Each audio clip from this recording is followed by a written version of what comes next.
And welcome back to Comic Frontline, everybody. I am Brant Fowler, aka the Gonzo Goose, back with you for another review.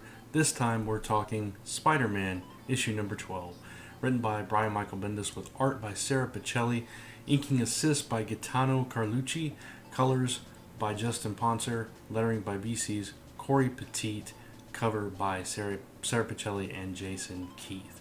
Now, this issue starts off a little different. It starts off, first panel, Miles Morales, Gwen Stacy, aka Spider-Gwen, lip-locked, kissing on a rooftop, and then they kiss again. And then you get interrupted. It's, wait, hold on, what's going on? And we jump to Miles and Ganke and Goldballs' dorm room or apartment or whatever it is. And he's kind of filling them in on what happened. They're like, "What? Wait a minute. You got to back up, man. You were looking for your dad, and you end up making out with Spider-Woman, this other Spider-Woman from another dimension kind of thing." And he's like trying to fill them in, and they're like, "What? How in the world did that happen?" You're like, and he recounts how his mom called him out of nowhere, said his dad was missing, and that they were worried, and he was trying to call. Mom was trying to call, nobody could get a hold of him, and so he's freaking out and doesn't know what happened. He thinks his dad's gotten hurt, so he's relaying all this through captions, through narration to his friends as we're seeing him swing across rooftops and everything. And Ganke's like, "Didn't you think it's S.H.I.E.L.D. or whatever?" And he's like, "Yeah, but I was just in Civil War. They're not going to trust me. I wasn't on their side. Tony Stark's not around anymore to go to. What am I going to do? Just say, hey, forget everything and help me find my dad. They're going to tell me to go to Hades or whatever." And as he's like contemplating who's he going to contact, Maria Hill shows up just out of the blue and says, "Hey, Miles." And she's, at first he was like, he was telling Ganke and them, I'd have to tell her who I am and everything. And she just shows up with a helicarrier and says, "Hey, Miles, I need your help. It's about your dad." And so, it kind of blows his mind, changes his world, and she explains to him the op that she sent his dad on last issue, and that he was supposed to, intercept some tech, some high tech that she let get loose, that she let out there, that she reveals in this issue. And it happens to be those dimensional jumpers, and Miles, of course, recognizes the device. When he recognizes it, though, it doesn't seem like it's just from Spider-Verse. It seems like, I almost wonder if maybe he remembers the Ultimate Universe. It's just the way that it was drawn, the way that it was phrased. He, when she gives it to him, there's this close-up panel where he's just looking down at it, and he says, "Where did you get this?" And, he's like, "I know what it does," and all this stuff. So it was very interesting. So it turns out that Miles' dad is quite possibly in a different dimension, and that's how Miles ends up in Spider-Gwen's dimension and runs into Spider-Gwen. And after he takes out this lame version of the Ringer, and he finds Spider-Woman, or Spider-Woman actually finds him, and she says, "I'm not helping you clean this up." And they're like, "Who is the Spider-Woman?" Ganke and Goldballs, and he's like, "My future wife, my future girlfriend, something. She's something to me." And that's kind of how the issue ends. So it ends at a place before it began. So it's jumping around all the time. I gotta say, Sarah Pichelli's art, fantastic, beautiful, love it. There's emotion pouring out of every scene. When Ganke first asks Miles about his dad, there's this close-up of him, and he's just like, "My dad."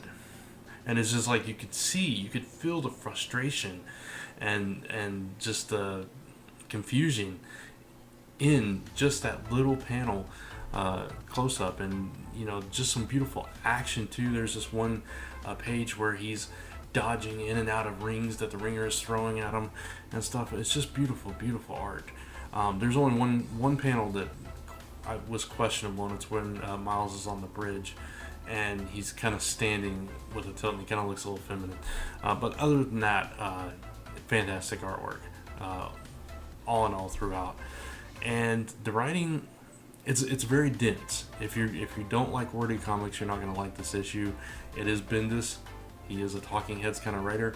There is a lot of dialogue in this, but I felt like because it was a conversational kind of thing between three friends and it was going back and forth, and it was mostly Miles, that it kind of flowed really well. And then his conversation with Maria Hill was pretty long and in depth, but it was a fairly quick read for me even with that. So hats off to that, because I thought it was a very well constructed story, and through both the dialogue and the art, you got the emotion, that the emotional roller coaster that Miles was going through up and down throughout this entire issue.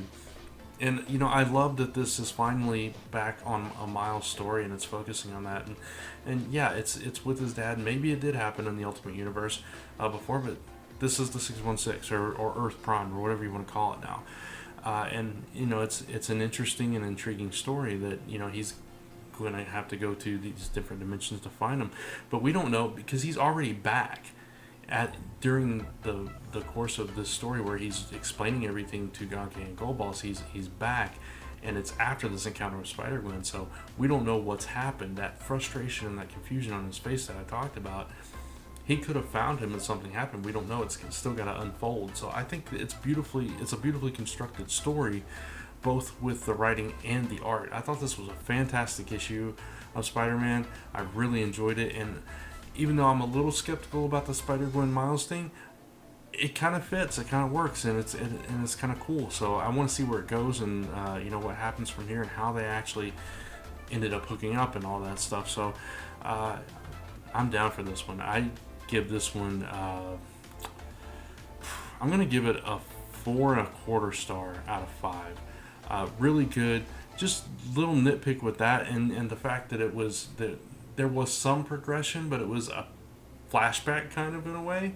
So I want to see more. I want to see more development here. But I did think it was a fantastic issue. I'm tempted to give it a 4.5, but I'm going to stick with 4.25 for Spider-Man, featuring Miles Morales and now Spider-Gwen. So fantastic issue. You guys should definitely check this one out. And that's going to wrap up this review for Comic Frontline. Check out all the other videos and all the other content we have right here on Comic Frontline. If you have not checked it out, check out our award show that is live now. And Chris and I relaunched the Chris and Brant show right here on Comic Frontline for the first time, so please go check that out. There were some audio issues, but it was a good, fun show regardless. And today there will be a new Airship 27 podcast on Comic Frontline as well, and a Funko Spotlight. So lots of content coming your way from Comic Frontline. And of course, join us as we return to the live show next Tuesday night, 9:30, 10 p.m. Eastern Time. And until next time, thank you guys for watching. Give it a thumbs up, thumbs down if you didn't like it. You don't want to do that. You want to give it a thumbs up. Either way, subscribe, pass the word along, and I'll see you next time.